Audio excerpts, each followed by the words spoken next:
The thought of sharing a bed with that fat pig makes me sick. Those words, dripping with cruelty, came from my son in law's mouth just minutes before the wedding. I heard him say it to his friend, and they both burst out laughing. My daughter had no idea who she was truly marrying. Then, I forced a calm smile, already piecing together the trap that would leave him with nothing. If you're watching this video, don't forget to like, subscribe, and tell me in the comments where you're listening to my revenge story from. I want to see how far it travels. The soft hum of the organ at St. Francis Church filled the air, a blend of sweetness and urgency that wrapped around the murmurs of the guests.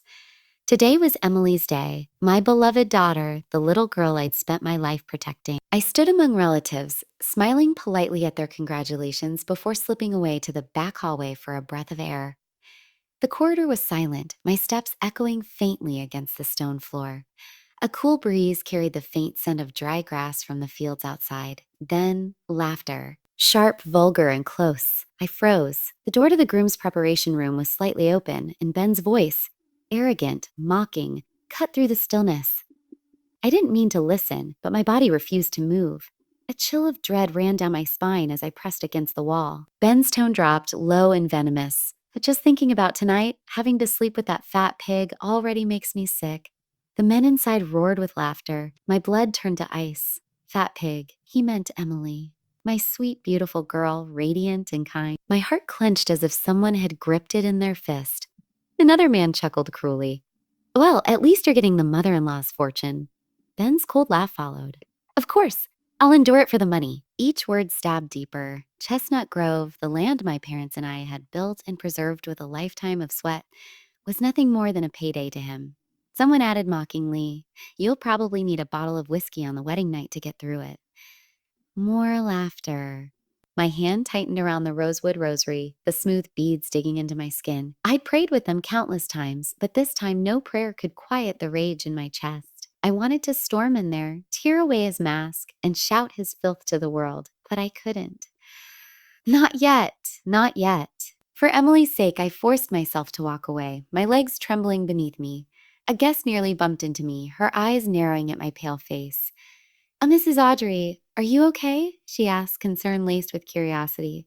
I smiled faintly, just a bit tired. Inside the bride's room, peace returned. Emily sat before the mirror, her white dress glowing softly, black hair glinting in the sunlight.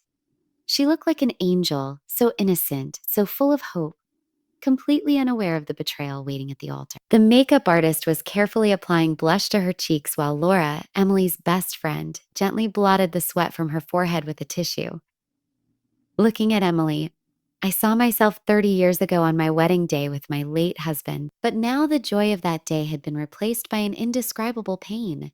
I sank into an armchair trying to breathe deeply to regain my composure, but my hands were still shaking, my fingers intertwined, as if trying to hold on to something they couldn't grasp. Watching Emily smile and talk with Laura broke my heart. She didn't know that the man she was about to marry had called her such cruel things. She didn't know that he didn't love her, that it was all a planned charade to get his hands on my family's inheritance. I wanted to run and hug her, tell her everything, protect her from the person who had used her pure love to take advantage of her. But I was also afraid, afraid that if I spoke, Emily wouldn't believe me. She loved Ben. She loved him with all her innocent heart. I had seen the sparkle in her eyes every time she mentioned him.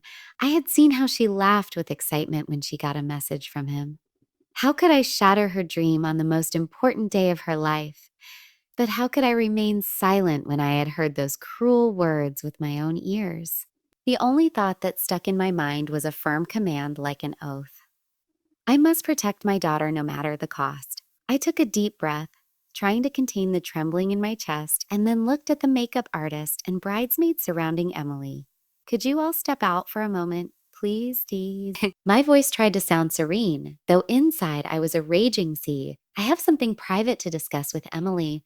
They looked at me in surprise, but then nodded silently and left. The door closed, leaving a heavy silence in the room.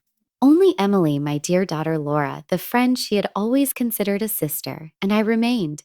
I approached Emily, my trembling hands touching her white silk gloves.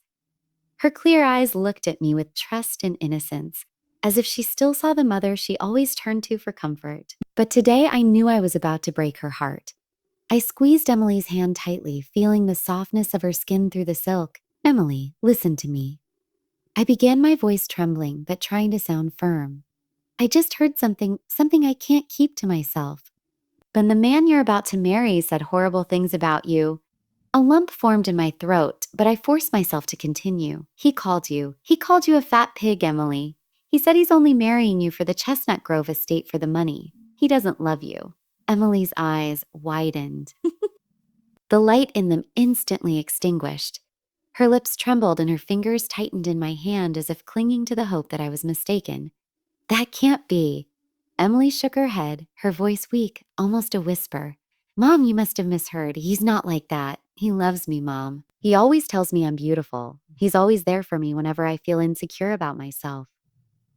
Emily's words were like knives stabbing my heart. I looked at her and clearly saw the naivety and blind faith in her eyes. I remembered the days when Emily was little, when she would run to me crying because her classmates made fun of her weight. I would hold her tight, whispering that she was beautiful in her own way, that her heart was the most valuable thing.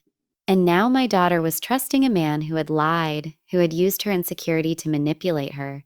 "I'm not mistaken, Emily," I said in a harsh voice, holding back the rage that burned inside me. I heard it with my own ears, with his friends. "He was mocking you, laughing at you as if you were just a commodity he could trade for money."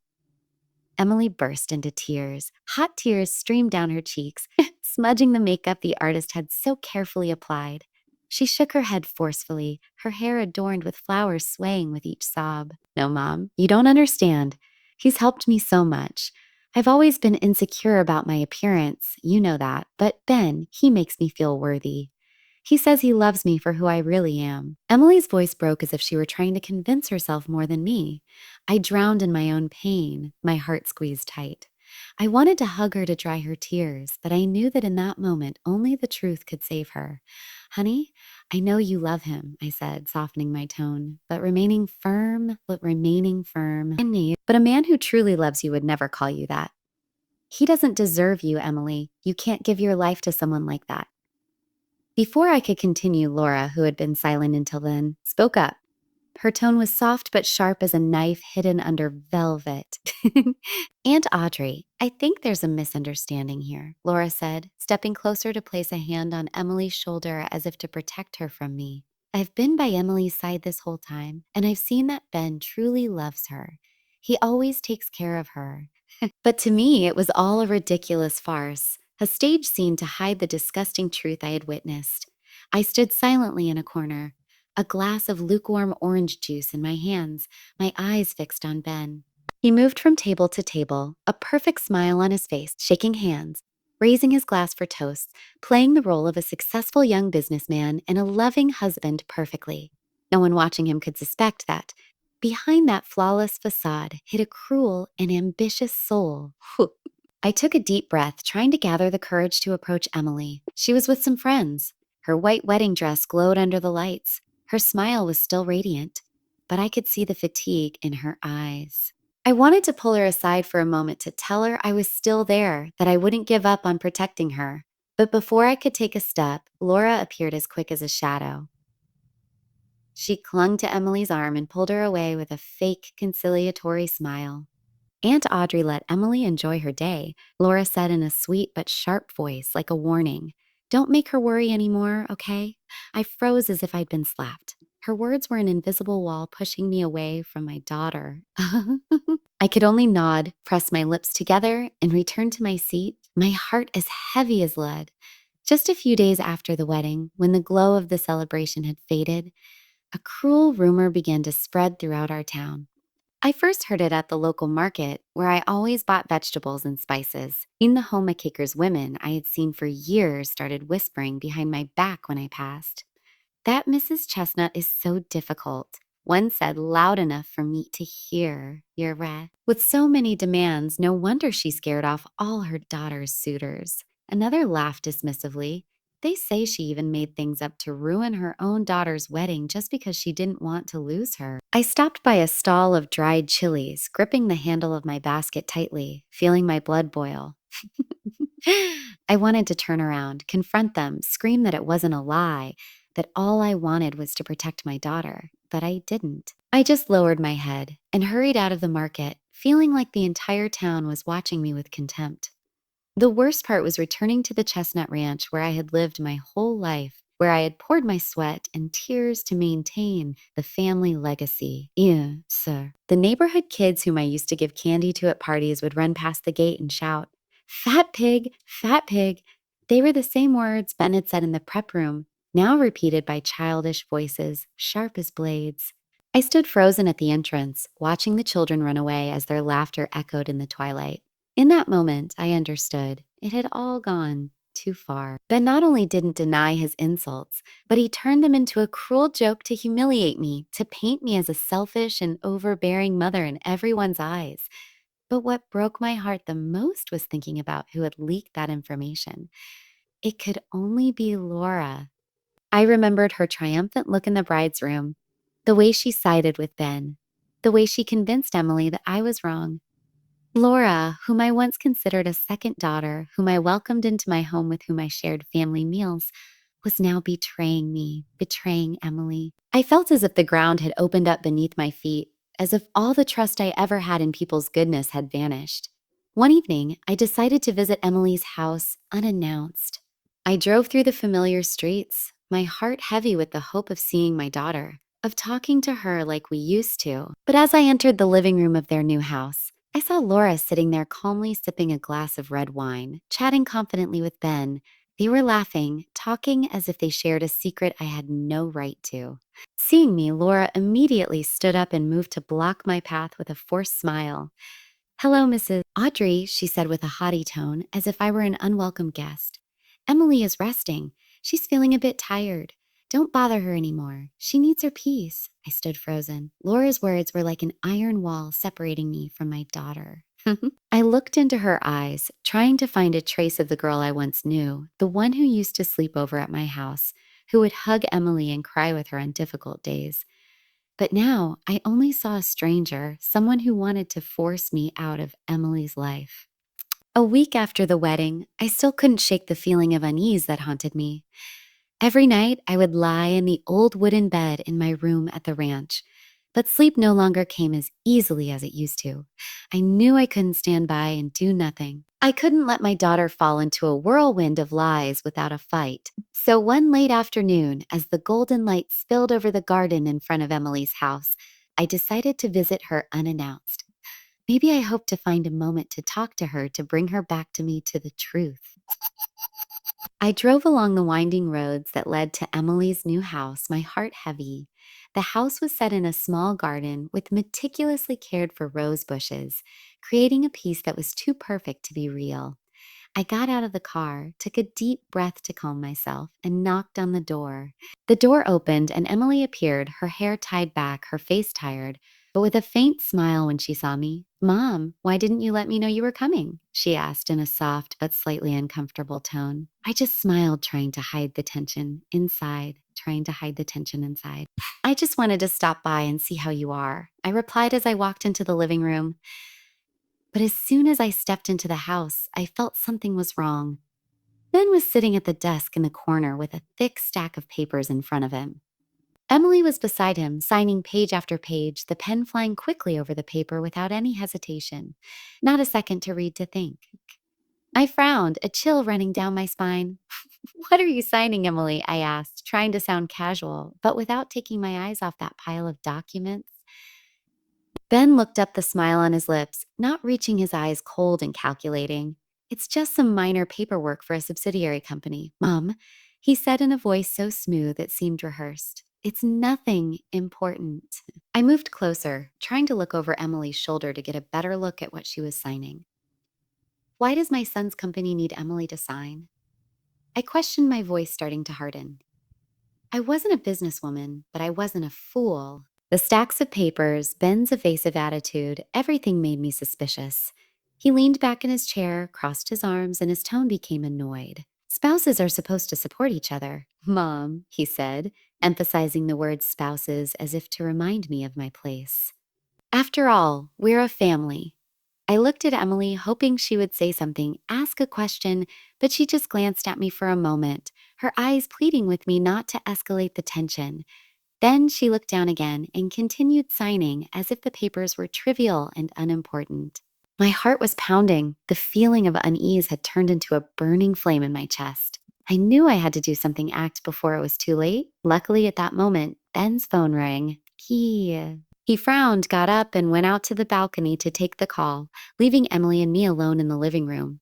But just a few seconds later, Emily also got up and murmured, I'm just going to the bathroom for a moment, Mom. Stay here. I nodded, forcing a smile. But in my head, a bold plan was already forming. As soon as the bathroom door closed, I acted. My heart hammered against my ribs as if trying to escape. I rushed to the desk and opened the stack of documents. Even though I didn't understand law or business, I recognized words that made my blood run cold. Total power of attorney, mortgage of assets, loan guarantees. The name of the Chestnut Ranch appeared over and over on every page like a red warning. This wasn't minor paperwork, as Ben had claimed. It was a conspiracy, a plan to seize the inheritance my family had built with sweat and tears for generations. With trembling hands, I took out my phone, activated the camera, and photographed every page as quickly as I could. The sound of running water in the bathroom was like a ticking clock, urging me to move faster. Every click of the screen was a lash on my heart, fear of being discovered, and rage at Ben's betrayal. I carefully reordered the documents, every detail back in its place, and rushed back to the sofa, pretending to check my phone when Emily came out. She looked at me, smiled weakly. Mom, are you okay? You look a little tense, she said in a concerned tone. I wanted to scream to tell her everything, to beg her to stop signing immediately. But I knew that if I did, she wouldn't believe me. She would think I just wanted to ruin her happiness. I'm fine, honey, I replied, my voice soft, even though my heart ached. I'm just a little tired. Ben returned that same fake smile plastered on his lips. Is Mom staying for dinner? He asked, his voice sweet, but his eyes as cold as ice. I shook my head, making up an excuse. I have to get back to the ranch. There are things to do. I'll stay longer next time. I stood up. I hugged Emily with all my strength, trying to hide the tears that were threatening to fall. I love you, honey, I whispered in her ear, hoping she could feel the desperation in my voice. Tess? Emily nodded, but her gaze remained distant, as if an invisible wall had been built between us. On the way back to the ranch, the images of the numbers and shady clauses in that stack of papers kept replaying in my mind. I remembered the days of my childhood when my father would take me through the endless mango groves, teaching me to care for each tree, each piece of land. This is our family's blood, Audrey, he used to say with a voice full of pride. You have to protect it no matter what. And now that legacy was in danger, not because of natural disasters or changing times, but because of my daughter's naivety and the ambition of the man she called her husband. As soon as I got to the ranch, I ran straight to the study, turned on the computer, and called Victor, the lawyer who had served my family for so many years. He was the man my father trusted, the one who had helped us overcome countless legal difficulties. Alas. I emailed him all the photos I had taken along with a brief message. Victor, please review these. I have a very bad feeling about this. I stared at the screen, my heart pounding in my chest. I knew that what I had just done could change everything, that I was entering a battle I wasn't sure I could win. The next morning, I woke up earlier than usual, just as the first light of dawn was breaking over the ranch's mango fields. I hadn't been able to sleep. The numbers and suspicious clauses in those documents kept swirling in my head like a constant warning. I made a cup of black coffee and sat by the window looking out at the fields, trying to calm myself. But inside, I was still a bundle of nerves, rage at Ben's betrayal and fear for Emily's future. I knew that if I didn't act immediately, everything my family had built could crumble in an instant. So I put on an old sweater, grabbed the car keys, and drove straight to Victor's office in the center of town. Victor's office was on the second floor of an old building with stained walls and a smell of paper and ink hanging in the air. Wooden shelves crammed with yellowed files gave a sense of trust, as if the place had witnessed the joys and sorrows of many families. I sat in a worn leather chair across from Victor's oak desk, he with his completely white hair and glasses slipping down his nose, looked at me over the photos I had sent him the night before. His eyes reflected sadness, but his voice maintained its usual calm. Audrey, he began shaking his head regretfully. Your feeling was absolutely right. These are very dangerous power of attorney documents. With Emily's signature, Ben has absolute control to use the assets and reputation of the Chestnut Ranch as collateral to take out loans, mortgage property, and even sell a portion of it. His words were like a hammer blow straight to my heart. I felt the room spin, and I gripped the arms of the chair until my knuckles turned white. Absolute control. I repeated my voice, trembling as if I couldn't believe it. You mean he can take everything with just Emily's signature? Victor nodded, his gaze heavy with gravity. He turned a few more pages, and his voice softened, trying to cushion the harshness of the truth. Worse yet, I discovered that Alio Ramirez Ben's cousin also appears in some of the addendums. They've used the Chestnut family name to secure multi-million-dollar loans from major banks in Chicago. I shivered, feeling a cold draft run down my spine. Emilio Ramirez. The name wasn't unfamiliar. I had seen him a couple of times, a tall, heavy-set man with restless eyes who always appeared alongside Ben at parties. What do you mean by that, Victor? I asked in a hoarse voice, almost a whisper. If Ben's businesses fail, what will happen? He looked me straight in the eye without looking away. Exactly that, Mrs. Audrey. If his businesses fail, all the debt will fall on Emily and your family. The bank didn't lend him money because they trusted Ben, but because they trusted the Chestnut brand, the reputation your family has built for generations. I shot up from my seat, unable to stay still. I paced back and forth in the small room, my heels clacking on the wooden floor in rhythm, with the car horns outside like hammers pounding on my temples. I thought of the ranch of those mornings when my father would take me through the rows of mango trees, teaching me to care for each piece of land he sandel. This is our blood, Audrey, he used to say with pride. It's not just land, it's history. It's the trust of the people who work for us. And now all of that was in danger because of someone I once called my son-in-law. I turned to Victor, my voice trembling but full of determination. What are we going to do, Victor? I can't let him destroy my family. He adjusted his glasses and spoke calmly but firmly. For now, we must remain absolutely calm. Mrs. Audrey, you can't let Ben realize you've discovered everything. If he suspects anything, he'll try to hide evidence or speed up his plan. We need more evidence. We need time to completely unmask his conspiracy. He tapped the desk as if to emphasize his point. I'll start looking into the transactions related to Alio Ramirez and the banks. But you must keep observing. You must maintain contact with Emily. Do not let her sign any more documents. I nodded, though inside I felt a whirlwind of emotions. I was furious, helpless, terrified. How was I going to convince Emily when she had decided to trust Ben and Laura over me? How could I protect her if she didn't even want to be protected? I left Victor's office and found myself on the bustling streets of town. The noise of the cars of the street vendors was a chaotic mess of sounds that couldn't drown out the frantic beating of my heart. On the way back to the ranch, I couldn't stop thinking about the workers who had been with my family for generations. I pictured them there under the scorching sun, watering, harvesting mangoes, caring for each tree as if it were their own. They trusted me, the Chestnut family, just as my parents had trusted them. My chest tightened at the thought that all of it could be lost just because of Emily's naivety and Ben's ambition. I gripped the steering wheel tightly and swore to myself that I wouldn't let it happen.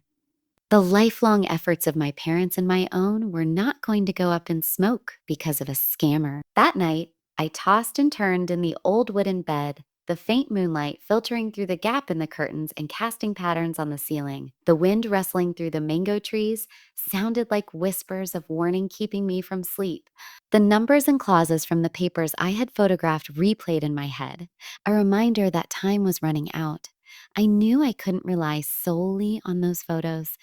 I couldn't just trust that Victor would find a way to protect Emily and the ranch. I needed clearer proof, Emily. I needed a truth strong enough to expose Ben's scheme. And so, in the heavy silence of the night, I made a decision I never would have imagined. I would hire a private investigator. I contacted Victor the next morning, my voice trembling as I asked if he knew someone trustworthy who could help me dig deeper into this matter. He didn't hesitate to recommend Mr. Isaac Fuentes, a former police investigator with over 20 years of experience whom he trusted like a friend. If anyone can uncover the truth, it's Isaac, he said in a firm voice. I arranged to meet Isaac at a small coffee shop on the outskirts of town, a place where no one knew me to avoid the curious glances of the townspeople. When I arrived, Isaac was already there, a middle-aged man with a weathered face and piercing eyes that seemed to see through any secret. He greeted me with a slight nod and got straight to the point. What do you want me to investigate, Mrs. Audrey? I need all the information you have. I told him everything from Ben's humiliating remarks at the wedding to the stack of suspicious papers Emily had signed. I handed him the photos I had taken in secret, my voice breaking with a mixture of anger and helplessness. Isaac listened without interrupting, carefully taking notes in a small notebook. I'll start immediately, he said, his tone calm but firm. Leave it in my hands. I'll have the first results in a few days. I nodded, feeling as if a part of the burden had been lifted from my shoulders, although deep down I knew the truth Isaac would bring me could hurt even more. Just 3 days later, Isaac called me to a small hotel in the city center. When I entered the private room he had rented, he placed a thick, carefully sealed brown envelope in front of me. You should prepare yourself, he said with a serious look. I opened the envelope with trembling hands, and what I found inside made the blood in my veins run cold. A series of photographs appeared, Ben with his typical arrogant smile, holding hands with a young, beautiful, and elegant woman. They were coming out of luxury restaurants in Chicago from exclusive shops carrying bags with shiny logos. In one of the photos, he was holding her tenderly by the waist as if Emily, my daughter, had never existed. Rage exploded in my chest, so intense I could barely breathe. Who is she? I asked in a hoarse voice. Isaac adjusted his glasses, his tone grave and cautious. Her name is Valerie Guzman, an employee at a bank in Chicago. I've been following them for several days. They meet frequently, not just in public places, but also in an apartment Ben rented under the company's name. He paused as if to give me time to process it. But that's not all. I have something you need to hear. He handed me a small USB drive with a look that seemed to warn that what I was about to hear would change everything. I went back to the ranch, locked the study door, and plugged the USB into the computer. My heart was pounding as if it already knew that what I was about to hear would shatter what little hope I had left. Ben's familiar voice came through cold and raw like a sharp knife. That Emily girl is so easy to fool. As long as she signs the papers, the entire Chestnut family fortune will soon be in our hands. And her old mother, who always pretends to be so smart, will end up in tears when she signs her own ranch's bankruptcy papers. Emily will convince her. You'll see. She loves her daughter so much. Arthur took them, his hands trembling as he saw Ben hugging Valerie, laughing in luxurious restaurants. That bastard, he muttered, his voice thick with fury. I took out my phone and played the recording Isaac had made. Ben's voice sounded cold and raw. That Emily girl is a stupid, easy target. If she just signs the papers, the entire Chestnut fortune will soon be in our hands. Valerie's crystal clear laughter was like another knife twisting in my gut. You're a genius, she said, putting up with a fat little pig for a fortune is worth it. The more he listened, the darker Arthur's face became. He gripped the bottle tightly, the veins on his hands standing out as if they were about to burst. When the recording finished, he looked up at me, his eyes red, whether from the alcohol or indignation, I couldn't tell. He never changed, Arthur said, his voice with emotion and resentment. He scammed us out of all our savings, left us ruined. My father had a stroke from the despair and died. My mother became gravely ill from the pain, and not once did he show up at the house. I swore I would never forgive him. Arthur's words were like an icy wind, but at the same time they ignited a spark of hope in me. I realized he wasn't just a witness. He was someone who shared my pain. Another person betrayed by Ben. I know you've suffered a lot because of him, I said, softening my voice but remaining firm. And so have I. He's taking advantage of my daughter Emily to take over my family's ranch, but I'm not going to let him win. Mr. Arthur, I need your help. Come forward and testify.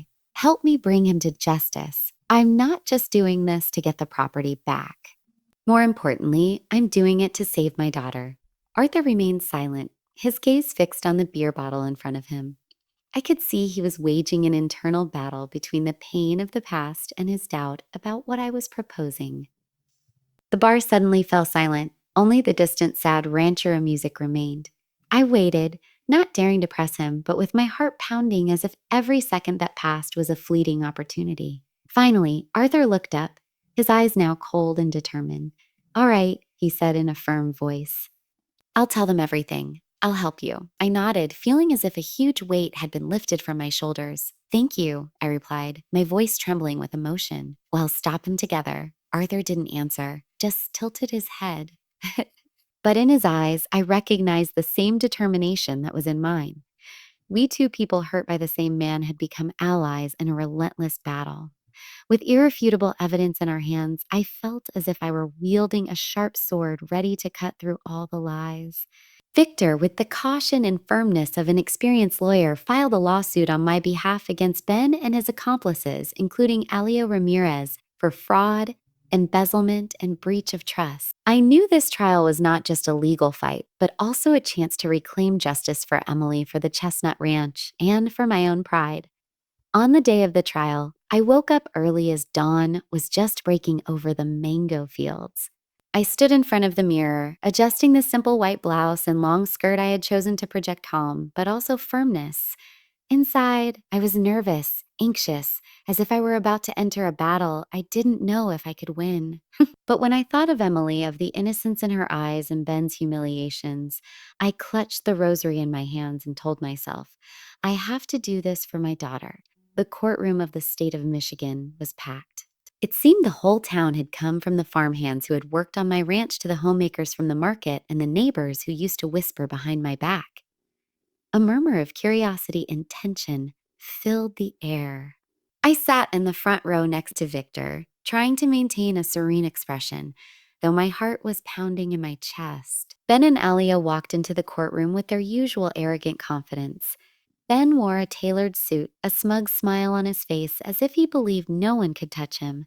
Alio followed his eyes, darting around nervously, though he feigned calm. I watched them, feeling the blood boil in my veins. But when my eyes met Emily's, the pain shot through me again. I saw her walk in with Laura, her face pale, her eyes red from crying. Emily avoided my gaze, her head down, her black hair falling over her face. Laura held her hand and whispered something to her, but I could see the confusion in my daughter's every gesture. She looked like a trapped little bird, not knowing which way to fly. The judge, a middle-aged man with a stern face, banged his gavel to start the trial. Victor stood up and presented the case with a clear, forceful voice. He detailed Ben's conspiracy, from tricking Emily into signing power of attorney documents to leveraging the Chestnut Ranch's prestige to obtain huge loans. Every word he spoke was like an arrow hitting its mark, causing a stir throughout the courtroom. But the moment that truly took my breath away was when Victor asked to play the recording Isaac had obtained. You and Ben's voice echoed through the speakers. The entire room erupted. That Emily Fool is easy to manipulate. As long as she signs the papers, the entire Chestnut inheritance will soon be in our hands. The insults of Fat Pig, the plans to seize the assets, everything was laid bare before dozens of disbelieving eyes. Murmurs of outrage spread like a rising tide. I looked at Emily and saw her frozen, her eyes wide with horror. She stared at Ben as if she couldn't believe the man she loved could say such words. Tears streamed down her cheeks, and for the first time I saw a flicker of doubt in her eyes. Laura, sitting beside her, quickly whispered something in her ear, squeezing the girl's hand tightly as if to hold her back. But Emily, in an unexpected moment, pulled her hand away from Laura's and said in a trembling but firm voice, "No, Laura, don't say anything." I saw Laura's bewildered expression, the fake smile vanishing from her lips. I felt a small sense of relief, though the pain was still there. Emily was hurt, and despite all my attempts to warn her, I couldn't prevent this moment. The climax of the trial came when Arthur took the stand. Said, he looked very different from the last time I saw him in the bar. Today he wore a clean shirt, his hair was combed, though his face still bore the marks of suffering. He began to speak in a hoarse, emotional voice. "I am Ben's brother," he said, scanning the courtroom before his eyes landed on his brother. "But I'm not here to defend him. I'm here to tell the truth. He cheated my family and took all the savings my parents had gathered their entire lives. My father, out of despair, suffered a stroke and died, and my mother is now in the hospital with no money for treatment. It was all because of Ben. The courtroom fell silent. The only sound was Arthur's voice, heavy as a tombstone. He told how Ben promised investments and then fled with the money. How he begged his brother to come back and only receive silence. He has no heart. Arthur said, his voice breaking, he doesn't care about anyone but himself. I looked at Ben and saw him shouting furiously, "You're lying. You're just jealous of me." But his shouts were drowned out by the indignation in the room.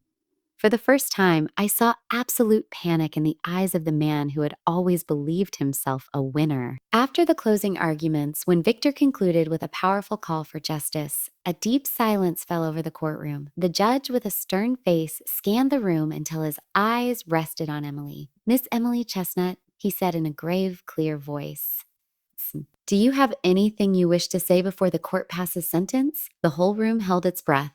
I looked at Emily. My heart stopped. She stood up, trembling, resting her hands on the back of the seat for support. I saw her lips pressed together, her gaze flicking over Ben and then stopping on me for just a moment, but long enough for me to see the pain and determination in her eyes.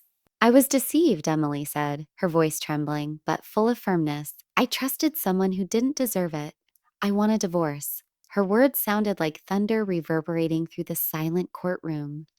The entire court erupted in murmurs, but I could only hear the frantic beating of my own heart.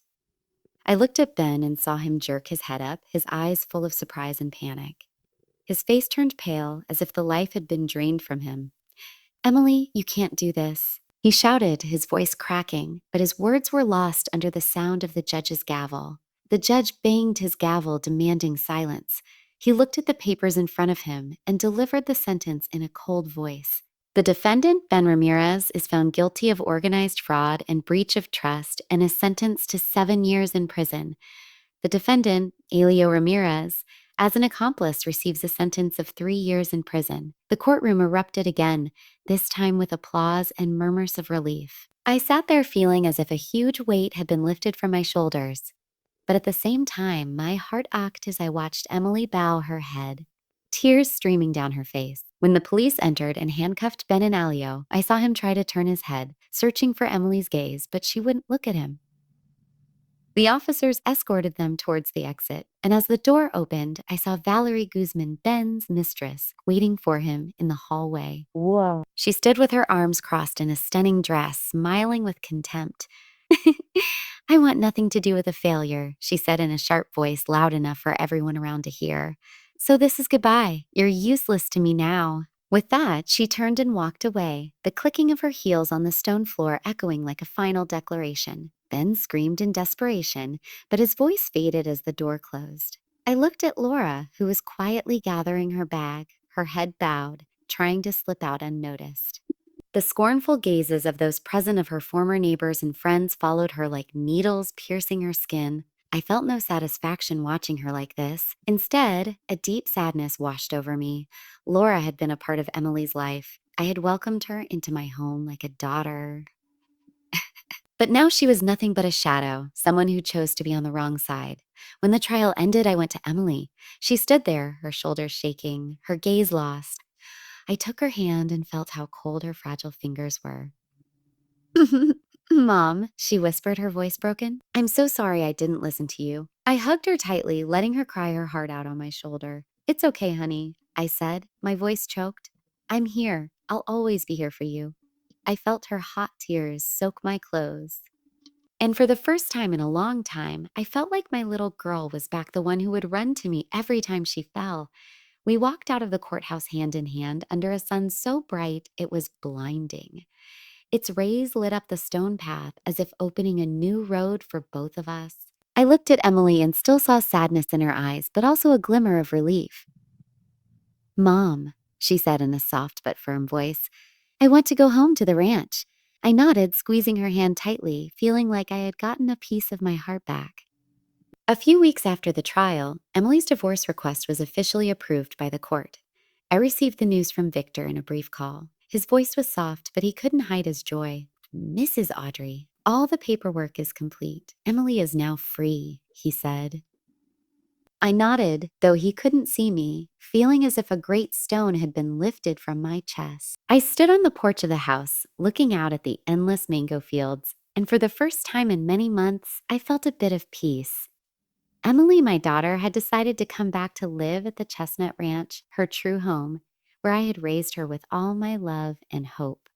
The first day Emily came back, I saw her standing in the middle of the mango orchard, where the rows of fruit-laden trees swayed in the wind. The morning light shone on her black hair, making the dewdrops on the leaves glisten. Emily took a deep breath as if wanting to fully absorb the smell of the damp earth, the scent of mango blossoms, and her newfound freedom. She turned to me, her eyes full of tears and her voice trembling. Her words pierced me like a knife, but it wasn't pain. It was a mixture of sadness and joy. I went to her, hugged her tightly, and stroked her trembling back. It's okay, my child, I whispered, my voice choked. The important thing is that you're home now. You and I will start over together. And in the following days, life on the ranch began to return to its rhythm, but with a new nuance. Emily was no longer the naive, fragile girl from before. She began to learn how to manage the ranch with me, and I was surprised by her intelligence and quickness. She would spend hours at the desk reviewing account books, learning to negotiate with merchants, and even personally signing large export contracts to the United States and Canada. I watched her. Her gaze focused her hands turning the pages. And I felt like I was seeing the woman I myself had been 30 years ago. A strong woman ready to support the entire family. The ranch workers people who had been with my family for generations welcomed Emily with joy. They called her the young boss, just as they used to call me when I was young. They would smile as she passed, showing her how to check the ripeness of a mango or how to care for the land so the trees would grow healthy. Miss Emily is just like Mrs. Audrey, an older worker said, his eyes full of pride. She will continue to bring prestige to the Chestnut family. Those words warmed my heart, as if my parents' legacy had found the worthy heir it had been waiting for. The community in town also began to see me differently. The malicious whispers that used to be heard in the market gave way to compassion and respect. One morning, while I was picking out dried chilies, a homemaker who used to talk behind my back approached me with an apologetic voice. Mrs. Audrey, I apologize for believing the rumors. You are a strong mother, and we are proud of you. I just smiled and nodded gently. Thank you, I replied calmly. Whenever you like, I invite you to visit the ranch. I opened the gates of the farm, inviting everyone to get to know it as a way to heal the rifts that gossip had left. And every time I saw their smiles as they tasted the sweet mangoes, I knew I had chosen the right path. As for Laura, she quietly left town right after the trial. No one knew where she went, and the name Laura gradually disappeared from the stories in our town as if she had never existed. I felt no satisfaction at her departure, only a slight sadness. Laura had been a part of Emily's life. I had even loved her like a daughter, but she chose to be on the wrong side, and now she had to face the consequences of her actions. Meanwhile, Emily began to change, not just in how she managed the farm, but also in how she saw herself. One afternoon, she shyly told me she wanted to sign up for a weight loss program. It's not because I want to please anyone, Emily said, her gaze firm. It's because I want to love myself more to be healthier so I can build the farm with you. I nodded, proud to the point of tears. Every morning, I watched Emily get up early, run along the paths between the fields, sweat glistening on her forehead, but with a radiant smile. She was reclaiming her essence, and I knew that was her greatest victory. One cool morning, when the air was still soft and smelled of mango blossoms, Emily and I walked among the fruit-laden trees, the birds singing mixed with the sound of the wind in the leaves, creating a serene music. Emily stopped, looked out at the fields, and then spoke to me with a determined voice. I will never let anyone deceive me again, Mom. I will be by your side to protect and grow what our grandparents and parents built. This farm is our home, and I want it to always remain so.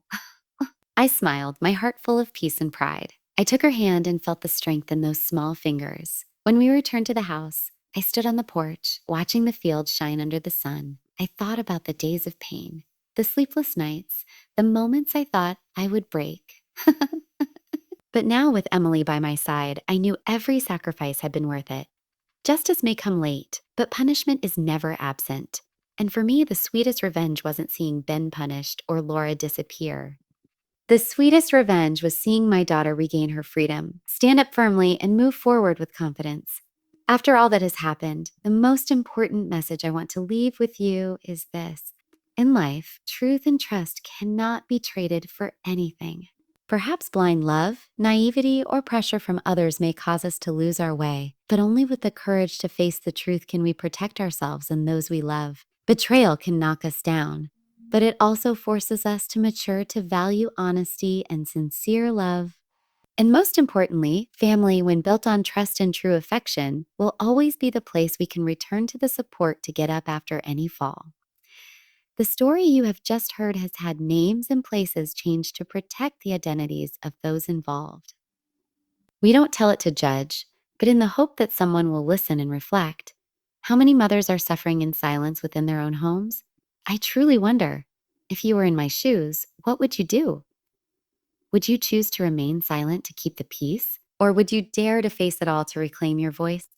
I want to know your opinion because every story can be a candle that lights someone else's path. God always blesses, and I am sure that courage will lead us to better days. Now on the end screen, I will leave two of the channel's most beloved stories. I am convinced they will surprise you. Thank you for staying with me until this moment.